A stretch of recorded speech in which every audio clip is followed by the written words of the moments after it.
নমস্কার বন্ধুরা, আজকে আমার রেসিপি পাউরুটি দিয়ে ব্রেকফাস্ট। আমি জানি তোমরা সবাই মোটামুটি এইভাবে বানিয়ে খেতে অভ্যস্ত আর ভালোবাসো। আর যেহেতু আমি বানিয়েছি বাড়িতে, সেই জন্য আমি তোমাদের সঙ্গে একটু শেয়ার করছি।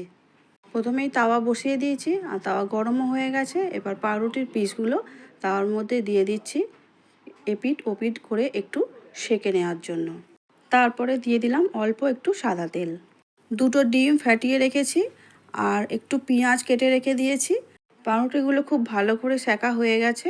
এবারে দিয়ে দেব ডিম যে ফাটিয়ে রেখেছিলাম, চামচের সাহায্যে অল্প অল্প করে ডিম আমি এইভাবে দিতে থাকবো।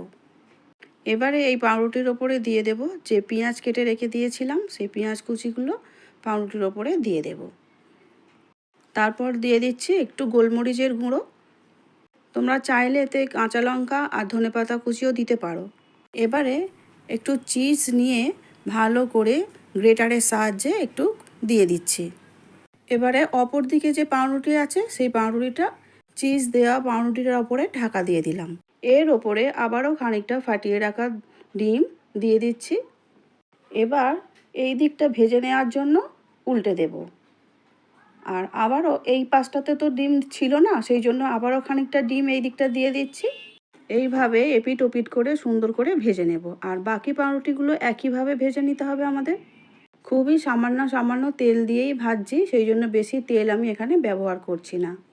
আবারও পাউরুটির ওপরে ডিম দেওয়ার পরে পেঁয়াজ কুচি দিয়ে দিলাম, গোলমরিচের গুঁড়ো আর চিজ বেশ খানিকটা দিয়ে অপর পাউরুটিটা ঢাকা দিয়ে দিলাম।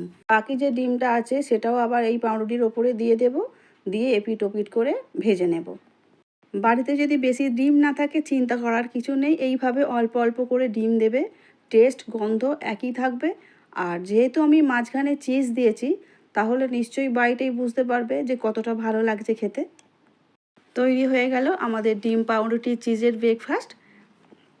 এখন একটা সার্ভিং প্লেটের মধ্যে তুলে নিচ্ছি। ব্রেকফাস্ট একদম রেডি হয়ে গেছে, দেখো তো খেয়ে কেমন লাগে। গরম গরম আমার তো খুবই ভালো লেগেছে, আর বাড়ির বাচ্চা বড়রা সবাই খুবই পছন্দ করেছে।